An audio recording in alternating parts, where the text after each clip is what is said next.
Tonight, we leave behind the quiet fields of Middle-earth and journey instead to another world shaped by dragons, ambition, and blood.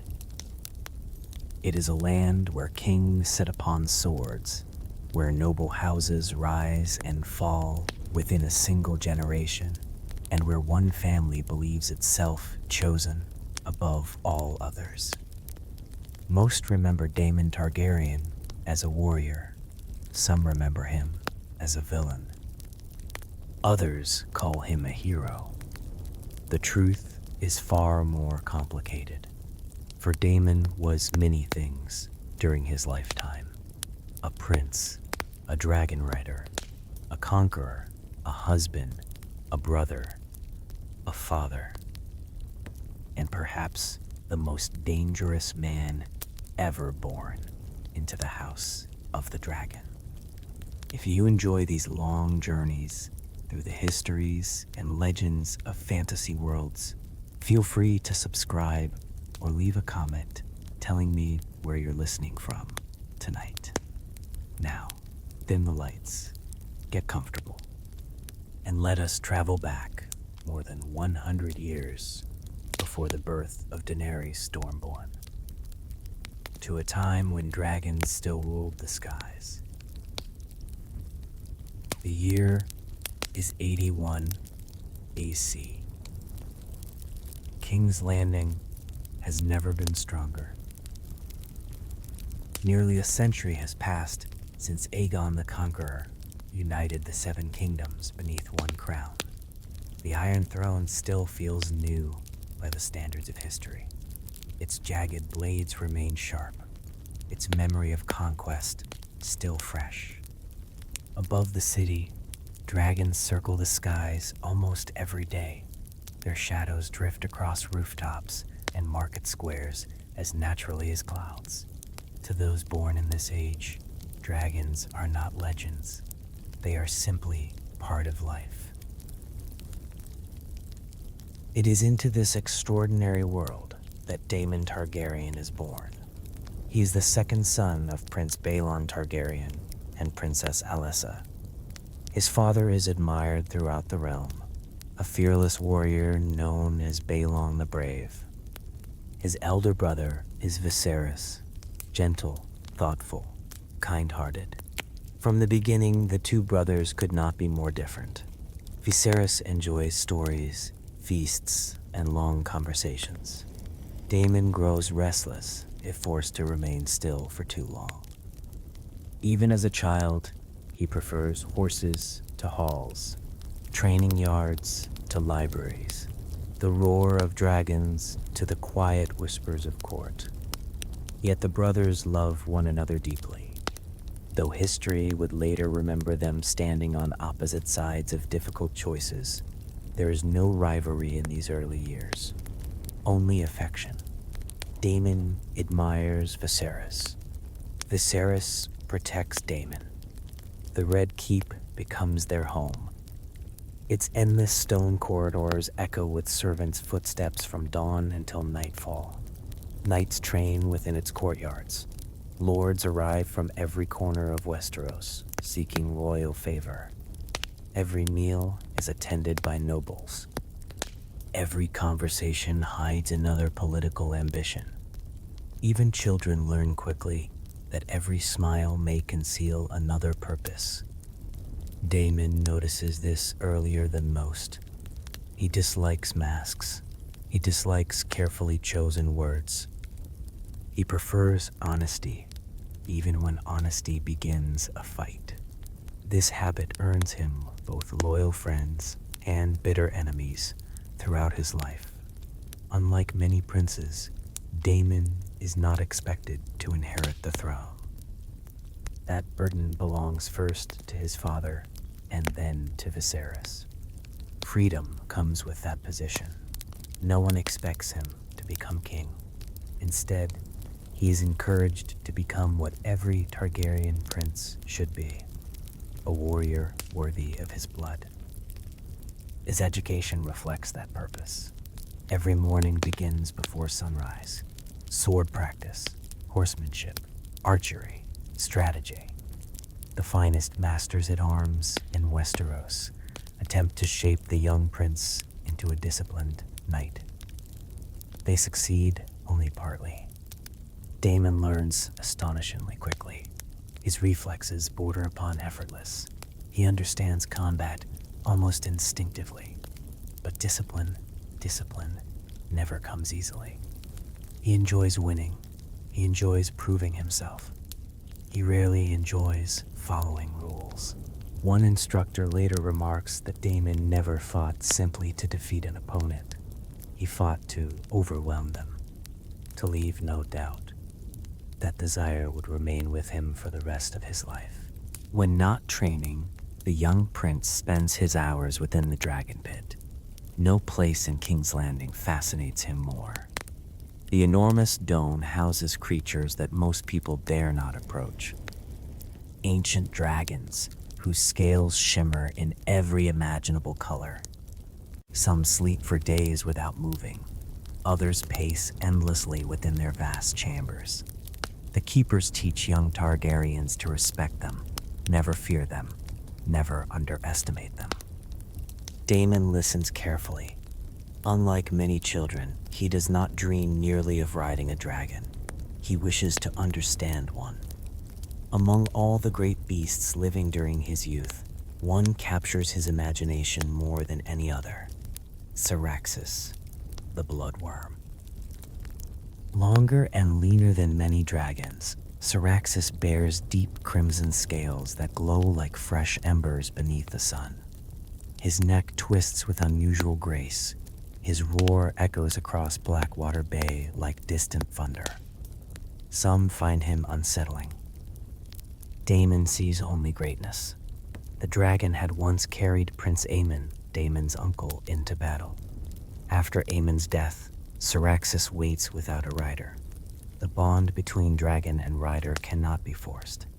Each chooses the other. Years pass before the moment finally arrives. When Daemon approaches Caraxes for the first time, the dragon keepers stand ready for disaster. Few dragons willingly accept another rider. The bloodworm watches the young prince approach. Neither moves, neither blinks. The silence stretches. Then Caraxes lowers his great head, not in submission, in acceptance. Those watching quietly step backward. They understand they have witnessed something rare, a partnership that may last a lifetime. Soon afterward, Daemon takes his first flight. King's Landing becomes tiny beneath them. The Red Keep shrinks into little more than pale stone beside the Blackwater. The forests become green waves stretching toward the horizon. The prince laughs. The sound disappears into the rushing wind. Nothing upon the ground will ever feel quite the same again. From that day forward, Caraxes is never simply a dragon. He becomes part of Daemon himself. Where one travels, the other is rarely far behind. As the years pass, another gift is placed into the young prince's hands. Not a crown, not a title. A sword, Doc's sister. Forged from Valyrian steel, generations before the Doom. Its blade is slimmer than the mighty Blackfire carried by Aegon the Conqueror. Faster, elegant, perfectly suited to speed rather than brute strength. Many great Targaryens have wielded Dark Sister.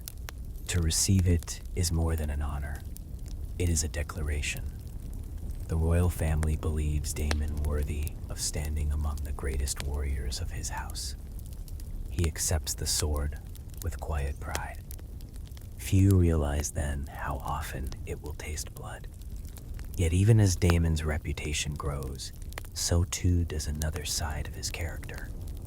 He grows impatient with ceremony, the endless feasts, the careful etiquette. the politics that dominate every royal gathering. He would rather spend a day flying above Blackwater Bay than a single evening flattering ambitious lords. Some admire this honesty. Others begin calling him reckless, dangerous, unpredictable.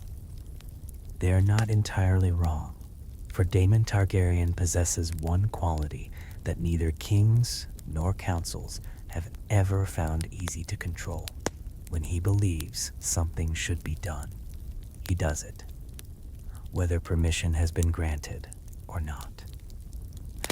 And in the years ahead, that single trait will earn him glory beyond imagination, and enemies whose hatred will shape the fate of an entire kingdom.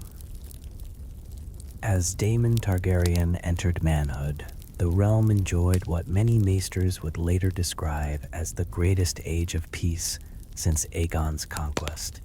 King Jaehaerys I still ruled from the Iron Throne. Known to history as the Old King, he had spent decades strengthening the Seven Kingdoms, not through conquest, but through patience, wise judgment, and careful lawmaking. Roads connected distant castles, trade flourished, the great lords prospered. To most of Westeros, it seemed the Targaryen dynasty had finally achieved lasting stability. Yet beneath that peaceful surface, King's Landing remained a city unlike any other. Nearly 500,000 souls crowded its narrow streets. Merchants shouted from overflowing markets. Ships arrived daily from Pentos, Lys, Bravos, and Old Volantis. Gold flowed through the capital faster than any river. Where wealth gathered, crime followed. The City Watch existed to maintain order, but years of neglect had turned it into little more than another corrupt institution. Many guards accepted bribes before drawing their swords. Others sold information to smugglers. Some disappeared entirely whenever real danger appeared. The small folk feared thieves almost as much as they feared the men sworn to stop them. Daemon saw the problem immediately. Unlike many princes, he did not spend every day hidden behind the walls of the Red Keep. He wandered the city often. He visited taverns where sailors argued over cups of ale. He spoke with blacksmiths, stable boys, dock workers, and merchants. He learned the streets. He learned their dangers. Most importantly, he learned that fear ruled King's Landing far more effectively than the king's laws. When Prince Balon died unexpectedly in 101 AC, the royal family changed forever. His death left the succession uncertain. The Great Council gathered at Harrenhal to decide who would inherit the Iron Throne after the aging King Jaehaerys. Thousands of lords traveled from every corner of Westeros. After long debate, they chose Viserys Targaryen as heir. Daemon celebrated his brother's victory sincerely. Never once did he question the decision. To him, Viserys was the rightful prince, and where Viserys ruled, Daemon would stand beside him. 2 years later, King Jaehaerys passed away after one of the longest reigns in the history of the Seven Kingdoms. Viserys became king. The realm rejoiced. Few monarchs have ever begun their reign so beloved. Warm-hearted, generous, approachable, Viserys preferred feasts to executions and conversation to war. He believed the best in people. It was both his greatest strength and his greatest weakness. Almost immediately, the new king sought a place for his younger brother within the government. He trusted Daemon completely, perhaps too completely. Daemon received several important offices during those early years. Master of Coin, then Master of Laws. Neither position suited him. Numbers bored him. Legal disputes frustrated him. He preferred action.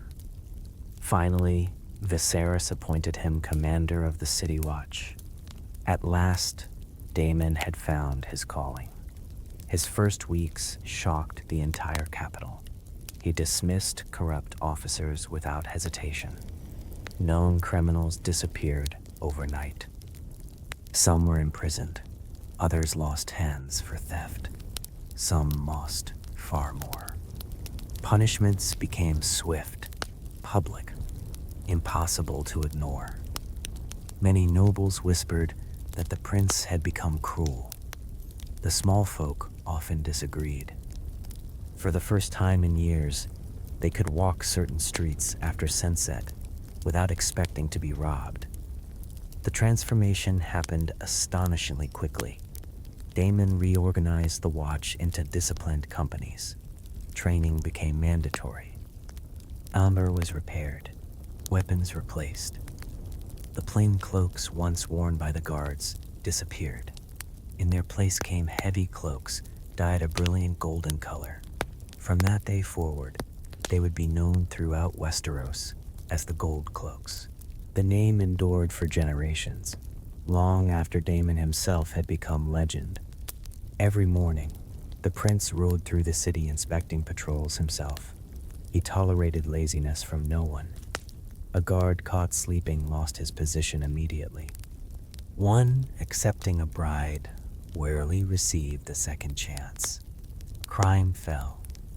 Markets grew busier. Merchants praised the changes. Yet, there remained another side to Daemon's justice. He believed fear prevented more crime than mercy ever could. One notorious night became remembered throughout King's Landing for decades afterward. The prince led hundreds of gold cloaks through the city's worst districts. Gamblers, cut purses, smugglers. Every known criminal found that evening faced immediate punishment. Hands were removed from thieves, tongues from false witnesses. Execution awaited murderers. By sunrise, the streets were lined with grim reminders of what happened to those who challenged the king's peace. The city became quieter, much quieter. Whether from justice or terror depended upon whom one asked. Not everyone admired the young commander. Among his greatest critics stood one man whose influence within the Red Keep rivaled almost anyone alive. Ser Otto Hightower, the king's hand. Otto possessed none of Daemon's recklessness. Patient, calculating, soft-spoken. He preferred solving problems through careful politics rather than bold action. Where Daemon saw corruption requiring immediate punishment, Otto saw opportunities requiring delicate management. The two men could scarcely have been more different. Their disagreements began quietly, then grew sharper with every passing moon. At council meetings, Daemon often spoke first. Otto usually spoke last. The prince believed the hand manipulated the king. Otto believed Daemon endangered the stability of the realm. Neither entirely trusted the other. Viserys repeatedly attempted to keep peace between them. He loved his brother. He valued his hand. Again and again, he asked each to compromise. Again and again, both politely refused. The seeds of a conflict that would one day divide the entire kingdom had already been planted. Yet, outside the council chamber, Daemon's popularity continued growing. The Gold Cloaks admired him. Unlike many commanders, he fought beside his men. He inspected walls personally. He entered dangerous districts without hesitation. He rewarded courage generously. punished cowardice immediately. To many soldiers, he became exactly the kind of leader they wished every noble would be: demanding, fearless, present. Even so, whispers followed him wherever he walked. Some called him the finest warrior of his generation. Others described him as dangerously ambitious, a prince who enjoyed authority, perhaps a little too much. Daemon ignored both praise and criticism with equal ease. He cared little for reputation, only results. Standing atop the walls overlooking Blackwater Day one quiet evening, he watched the sun disappear beyond the distant hills. Beside him rested Dark Sister. Far above, Caraxes circled lazily through crimson clouds. King's Landing lay peaceful below, safer than it had been in years. Yet, as Daemon looked east across the narrow sea, he felt a familiar restlessness returning. Order within the city no longer satisfied him. There were greater challenges beyond the horizon, greater wars, greater glory. And before many years had passed, those distant shores would offer the rogue prince an opportunity to carve his name into the history of Westeros forever. The narrow sea had always been the lifeblood of Westeros. Merchant ships carrying grain, wine, wool, spices, and precious metals crossed its waters every day, connecting the Seven Kingdoms with the wealthy free cities of Essos.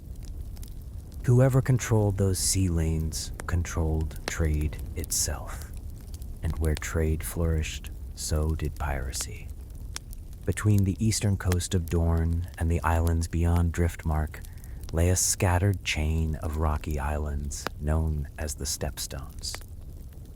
To most travelers, they appeared little more than barren outcrops battered by wind and waves.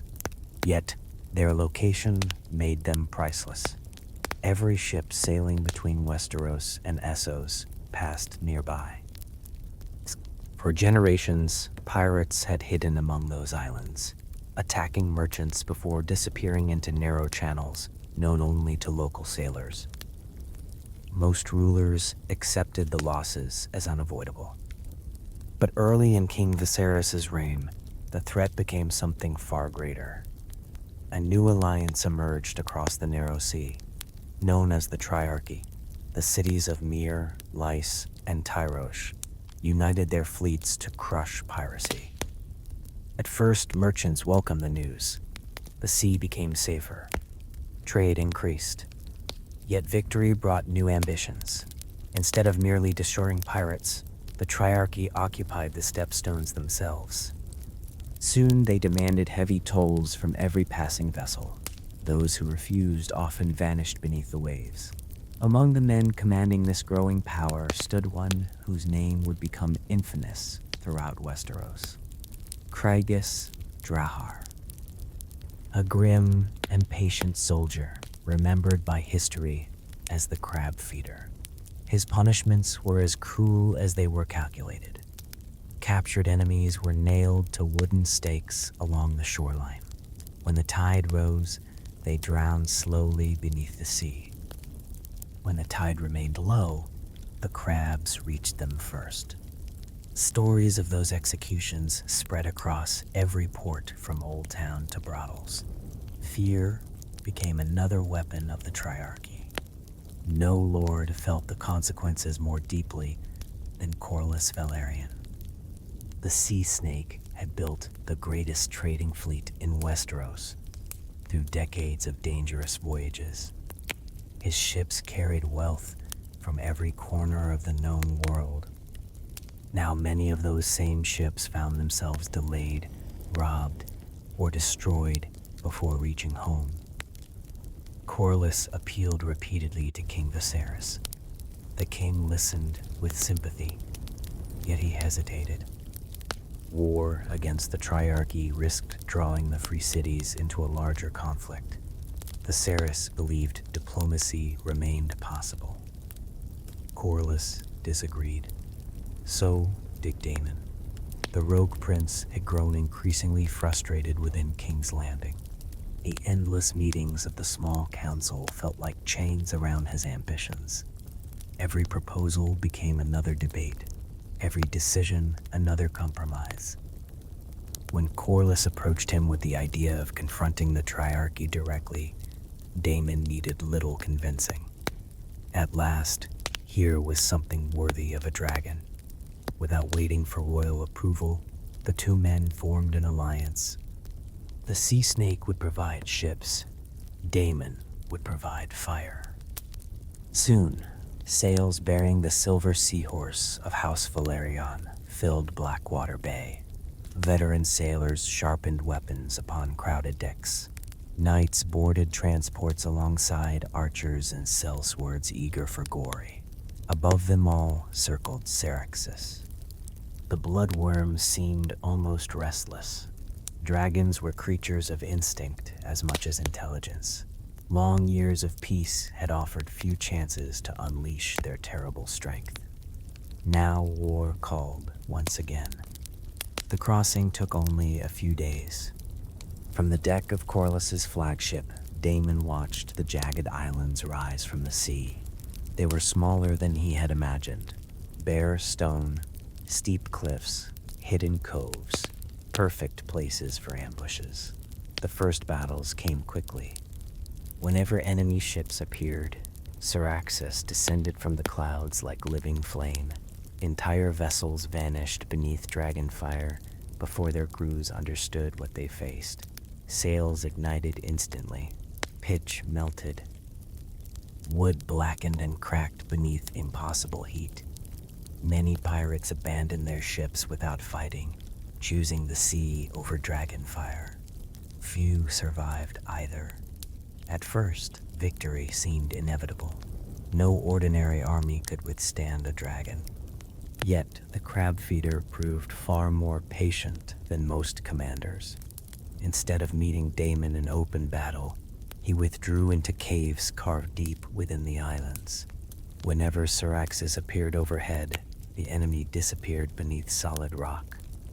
Whenever the dragon departed, they emerged once more to attack isolated soldiers and supply lines. The war settled into a slow and exhausting struggle. Days became months, months became years. The islands changed hands again and again.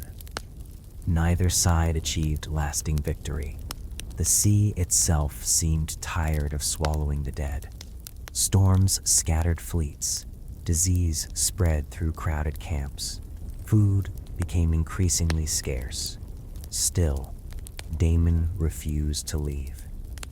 Many at court quietly mocked the campaign.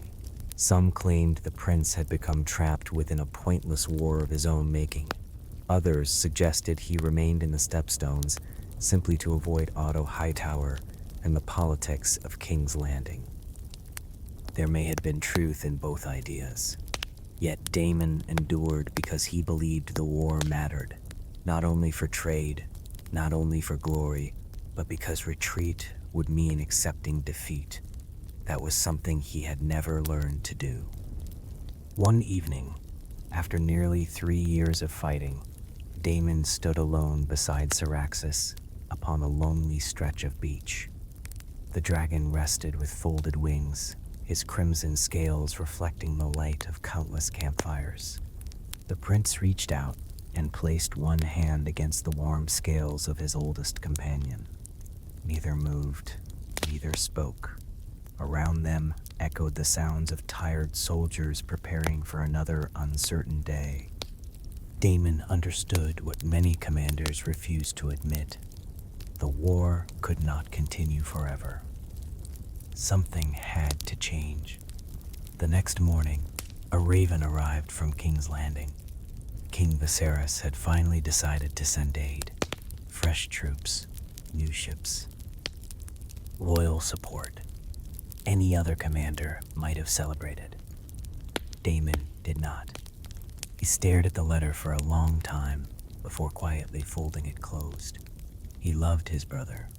That had never changed. But he could not bear the thought of winning this war. because someone else had rescued him. If victory came, it would be his own. Before sunset, the prince made a decision so reckless that even Corlys attempted to stop him. He ordered his armor prepared, Dark Sister fastened at his side. No dragon, no escort, no army. He would walk alone onto the battlefield. Every soldier watching understood what that meant. Either Daemon Targaryen would become one of the greatest heroes in the history of House Targaryen, or the sea would claim another prince before the day was done. For a single heartbeat, the battlefield held its breath. Daemon stood alone upon the blood-soaked shore, surrounded by enemies closing from every direction. Crossbow bolts rained around him. One struck his shoulder, another tore into his thigh. Still, he refused to fall. The soldiers of the Triarchy believed the prince had finally exhausted his luck. They rushed from the caves in growing numbers, eager to claim the man who had haunted them for years. It was exactly what Daemon had hoped for. The moment the enemy abandoned the safety of the cliffs, horns echoed across the islands. From hidden valleys and rocky ridges, the warriors of House Veleron charged into the open. Archers loosed wave after wave of arrows. The surprise rippled through the Triarchy's lines before any commander could restore order. Then came the sound every soldier had learned to fear. A roar, deep enough to shake the stones beneath their feet. Caraxes burst from the clouds. The bloodworm swept low across the battlefield, crimson wings casting a great shadow over men already breaking formation. Dragon fire rolled across the cliffs. Wooden barricades vanished beneath sheets of flame. The smell of burning pitch and salt filled the morning air. Panic spread faster than the fire itself. Soldiers who had stood firm against knights now threw down their weapons and fled toward the sea. Others ran back toward the caves that had protected them for so long. This time, there was nowhere left to hide. While Caraxes shattered the enemy's lines from above, Daemon continued forward on foot. His armor was stained with blood. Some of it belonged to him, much of it did not. Dark Sister flashed again and again. The Valyrian steel blade seemed almost alive in his hands. Every step carried him closer to the commander who had made these islands a place of fear. Craghas Drahar, the crab feeder. The prince finally found him retreating toward the mouth of a narrow cave. The old commander no longer looked like the confident ruler who had once demanded tribute from every passing ship. His face was pale, his breathing heavy. Years of illness had already begun to consume him. Even so, he reached for his axe. The cave swallowed both men from sight. Outside, the battle continued. Neither army could see what happened within the darkness. Only silence followed. Then, after what felt like an eternity, Daemon emerged alone. Dark Sister rested loosely at his side. Behind him, the cave remained still. The crab feeder would never leave it again. No triumphant speech followed. No celebration. Daemon simply walked back toward his waiting soldiers. Sometimes the greatest victories required no words. With the death of the crab feeder, the organized resistance of the Triarchy collapsed. The remaining commanders fled across the narrow sea. Some escaped, many did not. For the first time in years, merchant vessels could once again pass through the Stepstones without paying tribute to pirates or foreign princes. The victory was imperfect. The islands would never remain peaceful forever. Yet for that moment, Daemon and Corlys Velaryon had accomplished what the Iron Throne itself had failed to do. Before returning home, the soldiers gathered upon one of the larger islands. There, surrounded by banners snapping in the sea wind, they placed a simple driftwood crown upon Daemon's head. They hailed him as the King of the Narrow Sea. The title carried more pride than true authority. Even Daemon understood that. Still, he accepted it with quiet satisfaction. It was recognition earned not by birth, but by battle. The celebration lasted only a short while. Soon afterward, Daemon mounted Caraxes and turned west toward King's Landing.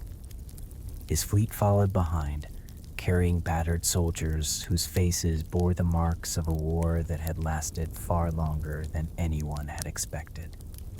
As the towers of the Red Keep appeared upon the horizon, memories returned with them.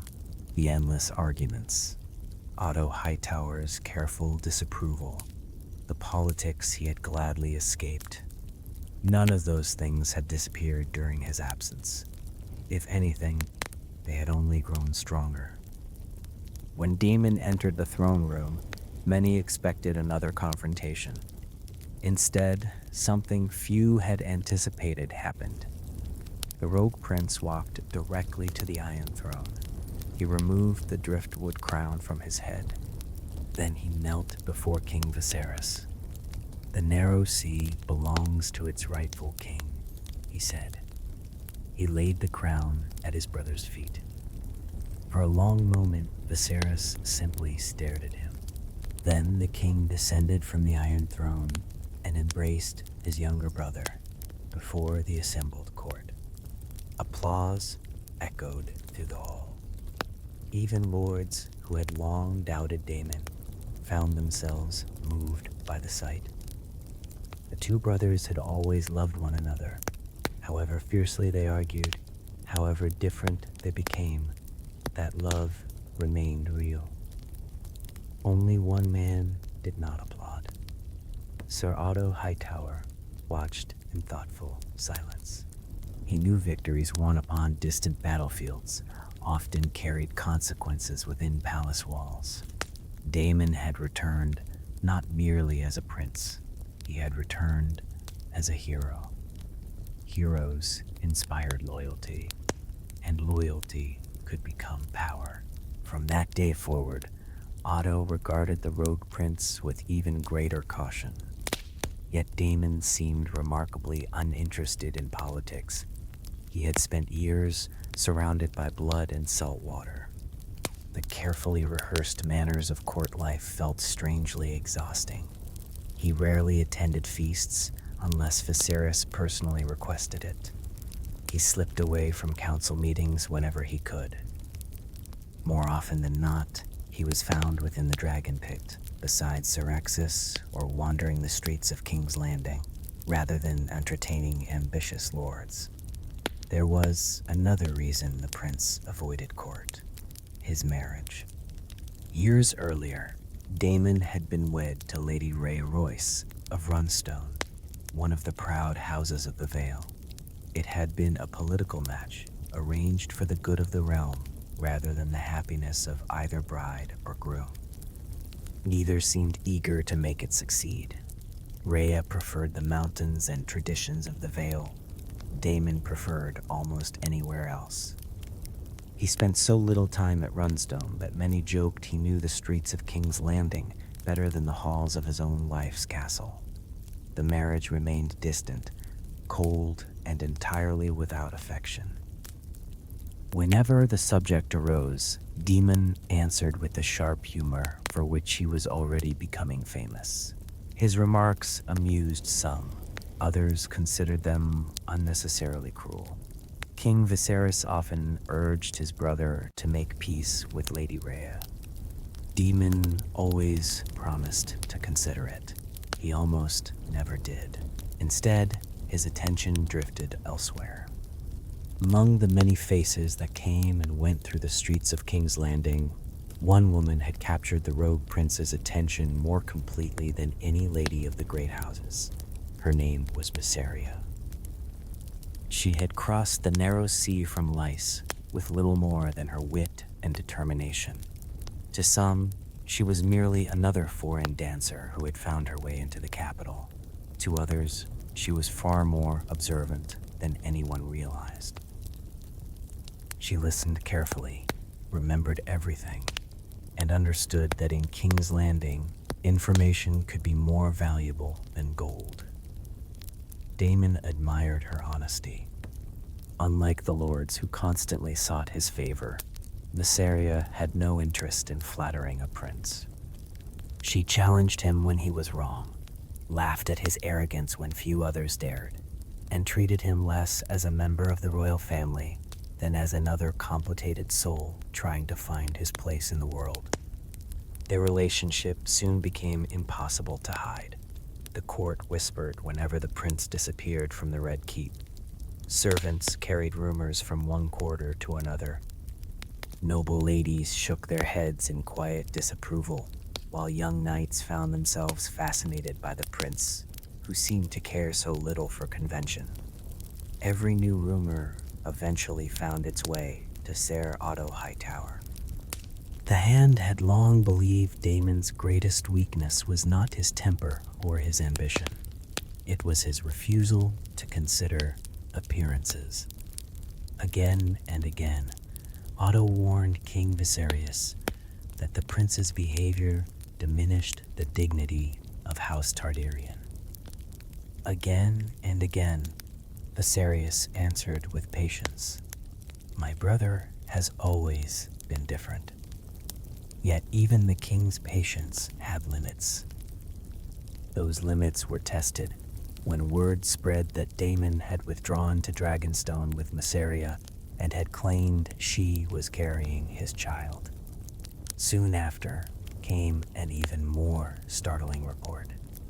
Daemon had chosen a dragon egg for the unborn babe. For generations, placing a dragon egg into a child's cradle had been among House Targaryen's oldest traditions. It was more than a gift. It was a declaration that the child belonged to the blood of the dragon. The small council reacted with outrage. Otto Hightower insisted the insult could not go unanswered. With a company of knights, he sailed for Dragonstone, determined to recover the egg and force the prince to submit. The ancient fortress greeted them beneath dark skies, and the smell of salt carried on a cold sea wind. Daemon waited upon the narrow stone bridge leading to the castle. Dark Sister rested comfortably at his side. Behind him stood loyal men. Far above, Caraxes watched from the towers, his crimson wings folded, as though he already sensed the tension below. For several long moments, neither side moved. One careless word might have turned the bridge into a battlefield. Then another shadow passed across the clouds. Princess Rhaenyra arrived upon Caraxes. Unlike Otto, she came without threats.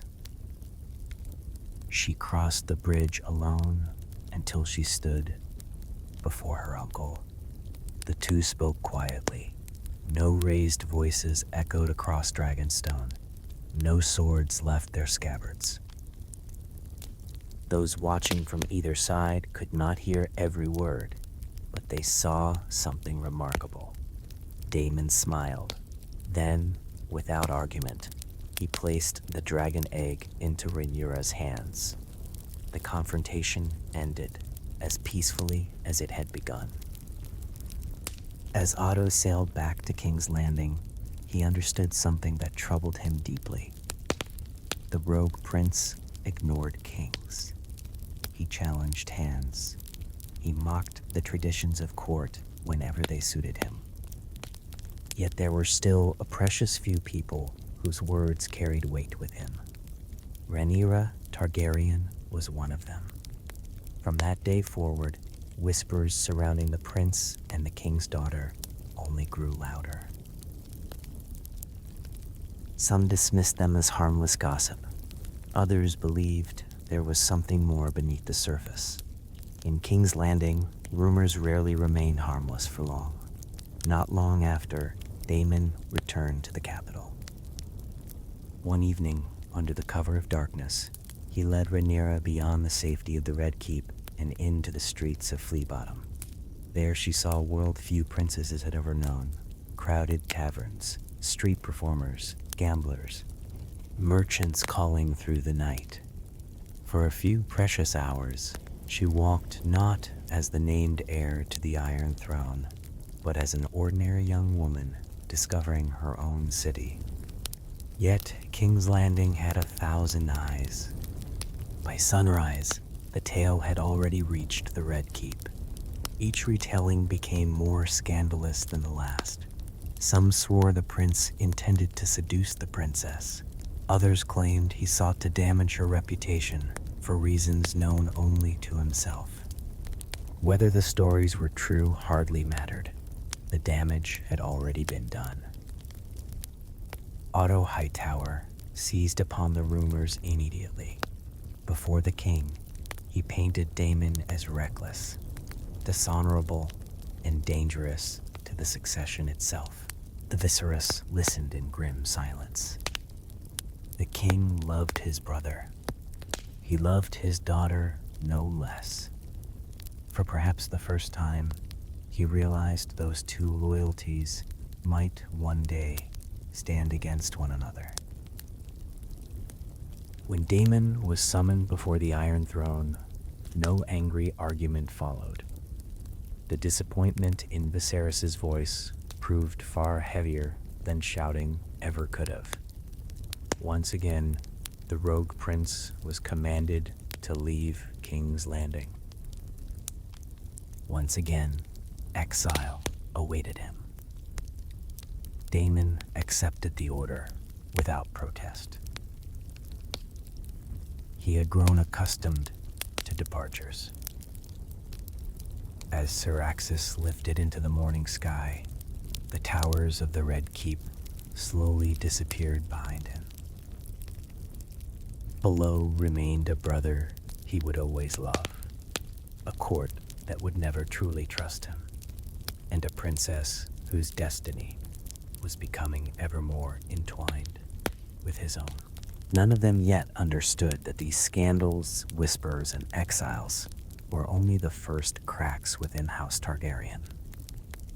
Before many more years had passed, those cracks would widen into a civil war that would shake the Seven Kingdoms and bring dragons crashing from the sky.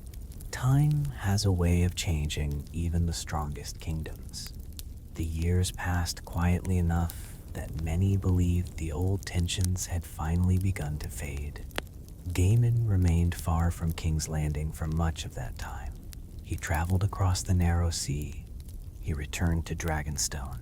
He lived where dragons nested rather than where courtiers whispered. Yet no distance could truly separate him from the fate of House Targaryen, for everything in the realm still revolved around one man: King Viserys I, the king who had once been strong enough to hunt, feast, and laugh beside his younger brother, slowly became a different man.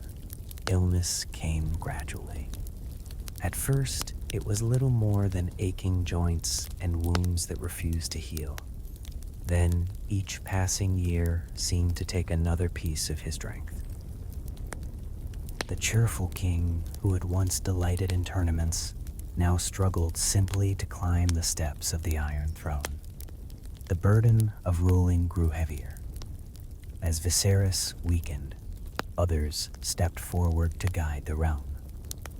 Queen Alicent Hightower became an increasingly powerful voice within the Red Keep. Her father, Sir Otto Hightower, returned once more as Hand of the King. Together they oversaw much of the kingdom's daily affairs, while the king fought a battle that no sword could win. All the while, another question refused to disappear. Who would succeed Viserys? Years earlier, the king had made his choice clear. His daughter, Princess Rhaenyra Targaryen, was the named heir to the Iron Throne. The great lords of Westeros had bent the knee before her. They had sworn sacred oaths to defend her claim.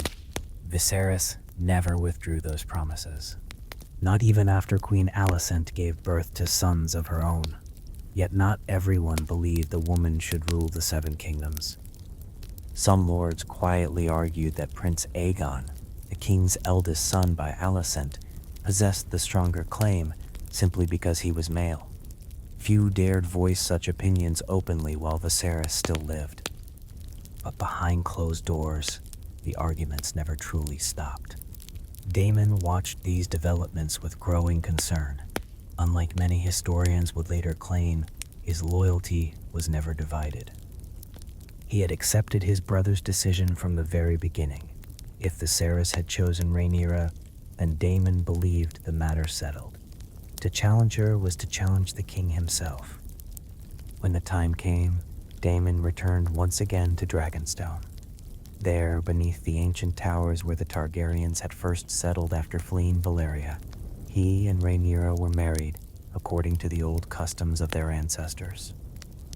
No grand sept, no elaborate ceremony, only dragon lords speaking ancient Valyrian vows beneath an open sky. To some throughout Westeros, the marriage appeared shocking. To others, it seemed almost inevitable.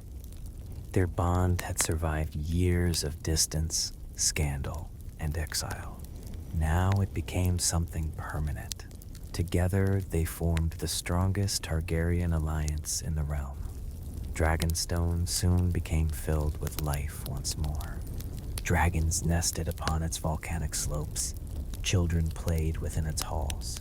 Councils gathered around great stone tables carved in the shape of Westeros itself. Yet, even there, news from King's Landing arrived with increasing urgency. King Viserys continued to decline. Every raven seemed to describe another illness, another feast missed, another day confined to his chambers. Daemon visited his brother whenever he could. Those meetings were quieter than they had once been. The two men no longer argued over politics. There seemed little purpose in doing so. Instead, they remembered childhood, old tournaments, flights upon dragonback, the years before crowns and succession had divided so many hearts. Whatever disagreements had existed between them, their love as brothers endured until the very end. Then came the day every soul within the Seven Kingdoms had long feared. In the year 129 AC, King Viserys I Targaryen died. The bells of King's Landing remained silent. The news did not spread beyond the walls of the Red Keep. Not immediately. Instead, Queen Alicent and Sir Otto Hightower gathered the members of the small council behind closed doors. There, they faced a decision that would shape the history of Westeros forever. Some urged that the king's final wishes be honored. Rhaenyra had been named heir. The realm had sworn its loyalty. Others argued the opposite. Prince Aegon should wear the crown. The debate did not last long. Plans had already been prepared. Messengers rode through the city before dawn. Lords were summoned. The gates of the capital were closed. No raven was permitted to leave for Dragonstone. Far away, Daemon knew nothing of what was unfolding. He spent that morning walking the windswept cliffs of Dragonstone beside Caraxes. The sea crashed against the black rocks below. The old dragon rested quietly nearby, as though sensing that another storm approached. At sunset, a lone ship finally reached the island. Its crew had slipped through the blockade under cover of darkness. Their faces alone told the story before a single word was spoken. The king was dead, and King's Landing had not called for its rightful heir. Instead, another crown was already being prepared. The long years of whispers, of scandals, of rivalries, and of careful political maneuvering had finally reached their inevitable conclusion. The dance of the dragons was about to begin. The dance of the dragons had begun. Within days of King Viserys' death, the Seven Kingdoms found themselves divided between two rival monarchs. In King's Landing, Aegon II Targaryen sat upon the Iron Throne, crowned before cheering crowds beneath the banners of House Hightower. Across Blackwater Bay, on the ancient island of Dragonstone, Princess Rhaenyra was crowned according to the traditions of old Valyria. Two rulers, one kingdom. War had become inevitable. Among Rhaenyra's supporters, no one moved more quickly than Daemon Targaryen. While many lords argued over strategy, Daemon understood that speed often decided wars before great battles were ever fought. He immediately began strengthening Dragonstone. Messengers flew in every direction. Ravens carried promises, warnings, and demands to every corner of Westeros. Old allies were summoned, new ones sought.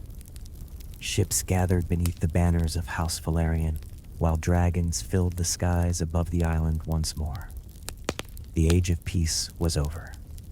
Daemon accepted it with a calmness that unsettled even his closest companions. Unlike many around him, he had never believed the conflict could be avoided forever. Years of rivalry had finally reached their breaking point. Now, only victory remained. Yet even in those first difficult weeks, tragedy found Dragonstone. Lucerys Velaryon, Rhaenyra's young son, was sent as a messenger to Storm's End. His mission was simple: remind Lord Boros Baratheon of the oaths once sworn to Rhaenyra. Instead, he found Prince Aemond already waiting. The rivalry between the two young men stretched back many years.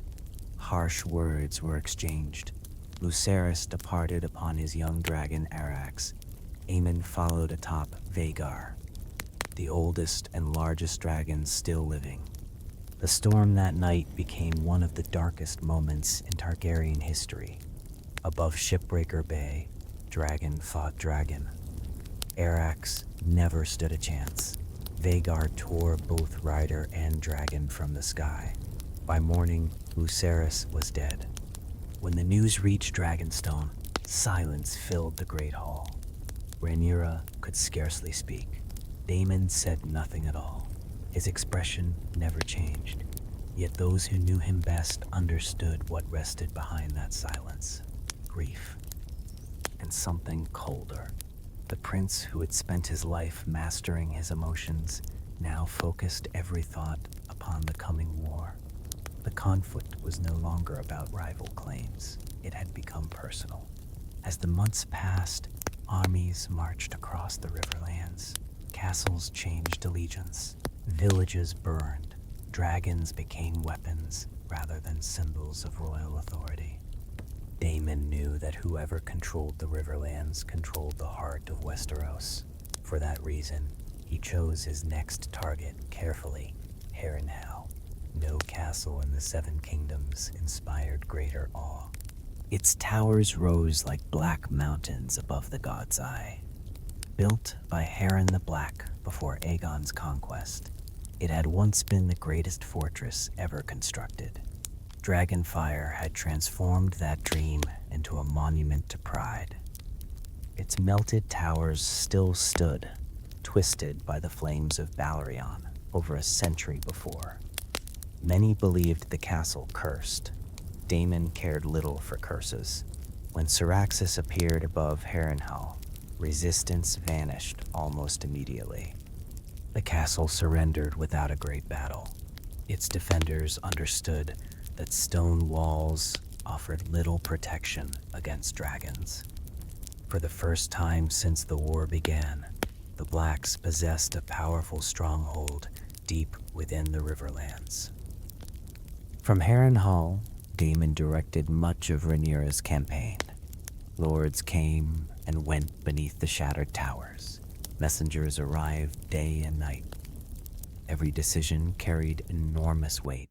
Yet Harrenhal possessed a strange stillness, unlike any other castle.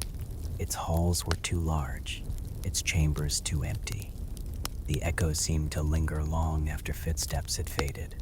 Many soldiers claimed they heard voices at night. Others refused to enter certain towers after sunset. Among those living within the castle was a woman known as Aelys Rivers. Little about her life is certain. Some chronicles describe her as a healer, others called her a woods witch. Still others whispered that she possessed gifts beyond ordinary understanding. Daemon spent many evenings speaking with her. What they discussed remains one of the great mysteries of Targaryen history. Perhaps they spoke only of the war. Perhaps of fate. Perhaps of nothing remarkable at all. History often leaves its greatest conversations unwritten. While Daemon remained at Harrenhal, Prince Aemond and Vhagar unleashed terror across the Riverlands. Village after village burned. Fields that had fed generations became ash. Refugees filled the roads. Many believed Aemond hoped to force Daemon into battle. If so, he succeeded. The Rogue Prince understood something few commanders wished to admit. As long as Vhagar remained undefeated, Rhaenyra's cause could never truly be secure. The oldest dragon in the world cast too great a shadow over every battlefield. Someone would have to face her. Few riders possessed any chance of surviving. Daemon never asked another to make that sacrifice. Instead, he chose it for himself. One quiet morning, he climbed onto Caraxes for what many believed would be their final flight together. The bloodworm seemed unusually calm. Dragon and rider had flown together for decades, from the skies above King's Landing to the burning shores of the Stepstones to the battlefields of the dance itself. Whatever awaited them now, they would face it together. Before departing, Daemon left only a single message. He knew where Aemond would come. The challenge was simple. Meet me above the God's Eye. No army accompanied him. No escort followed. Some battles belonged to kingdoms. Others belonged to legends. When Aemond received the challenge, he accepted without hesitation. The young prince had long sought the opportunity to prove himself against the uncle he admired and hated in equal measure. Soon, two dragons approached one another above the still waters of the God's Eye. Caraxes, lean, scarred, swift despite his age, and Vhagar, ancient beyond imagining, large enough to darken the lake beneath her wings. For a few moments, they circled high above the water. Neither rider looked away. Then they charged. The distance between them vanished in seconds. Caraxes twisted through the air with the speed that had made him so feared throughout the Stepstones. Though smaller than Vhagar by nearly every measure, the bloodworm possessed something his ancient rival lacked: agility. Daemon had spent a lifetime learning every movement of his dragon. He knew when Caraxes would climb, when he would dive, when he would roll away from danger almost before the command had left his rider's lips. Aemon, too, was a remarkable dragon rider, young, fearless, confident, mounted upon the greatest dragon still living. Many believed the battle had already been decided, yet dragons were never simple creatures, nor were the men who rode them. The first clash shook the sky. Vhagar's enormous jaws snapped shut only a heartbeat after Caraxes twisted away. The force of the attack sent both dragons tumbling through the clouds. Their roars echoed across the waters of the God's Eye. Far below, soldiers from both armies abandoned their camps to watch. Few understood exactly what they were seeing. Two dragons circled so high above the lake that they appeared almost like distant birds. Then, another burst of flame illuminated the clouds. Again, they collided. Caraxes struck first. His teeth found Vhagar's neck. The smaller dragon held on with desperate determination, while his claws tore across scales older than many castles. Vhagar answered with overwhelming strength. One massive bite crushed part of Caraxes' side. Blood scattered into the wind. The crimson dragon screamed in agony, but refused to release his grip. Daemon knew this was the only chance they would ever have. If the battle became a contest of endurance, Vhagar would surely prevail. Only relentless aggression offered even the smallest hope. Higher and higher the dragons climbed. Their wings beat against the cold autumn air. Then suddenly, they fell, locked together, neither dragon willing to surrender. The lake rushed upward beneath them. The world seemed suspended between sky and water. It was then that Daemon made the decision that would forever become legend.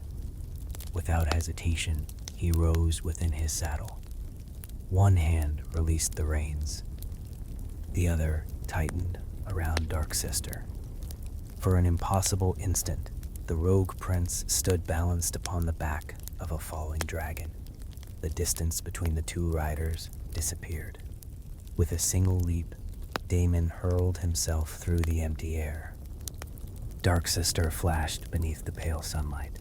The Valyrian steel blade drove cleanly through Prince Aemon's remaining eye. The younger prince never had time to react. The force of the blow carried both riders from their saddles as Vhagar and Caraxes continued their terrible descent. An instant later, the dragons struck the waters of the God's Eye. The impact echoed across the lake like thunder. Great waves crashed against the surrounding shores. Steam rose where dragon fire met the cold depths below. For several long moments, nothing stirred. Then Caraxes emerged, broken, bleeding. His wings were torn almost beyond recognition. One leg hung uselessly beneath him. Even so, the bloodworm dragged himself painfully onto the shore. Witnesses watched in stunned silence. The mighty dragon had survived the fall, but only just. With slow, exhausted movements, Caraxes crawled a short distance from the water. There, upon the muddy banks of the God's Eye, the great dragon finally lowered his head. His breathing grew quieter. Then it stopped. The bloodworm had carried Daemon Targaryen through nearly every chapter of his extraordinary life. Together they had conquered the Stepstones. Together they had defended Dragonstone. Together they had challenged the greatest dragon in the world. Together they had reached the end. Days later, Vhagar's enormous body was discovered beneath the waters of the lake. The ancient queen of dragons had finally fallen. Still chained to her saddle sat Prince Daemon Targaryen. Dark Sister remained lodged where Daemon's final strike had found its mark. Of Daemon himself, there was no sign. No body was ever recovered. No armor, no remains, only silence. That absence gave birth to countless stories. Some claimed he had drowned beneath the lake. Others insisted he survived the fall and escaped into the wilderness. A few even whispered that he abandoned war forever and spent his remaining years in secret with Alice Rivers. No maester has ever been able to prove the truth. Perhaps that is fitting. Daemon Targaryen had lived a life larger than most legends, It seems only natural that his ending should become one as well. Whatever the truth may have been, one fact remained beyond dispute. With the deaths of Aemond, Vhagar, and Caraxes, the dance of the dragons changed forever. The Greens had lost their greatest warrior. The Blacks had lost one of their boldest commanders. Neither side truly celebrated. The price had simply been too great. For all his flaws, his recklessness, his pride, and the scandals that had followed him throughout his life, Daemon Targaryen met his end exactly as he had lived. Not behind castle walls, not upon a throne, but high above the world, with a sword in his hand and a dragon beneath his feet.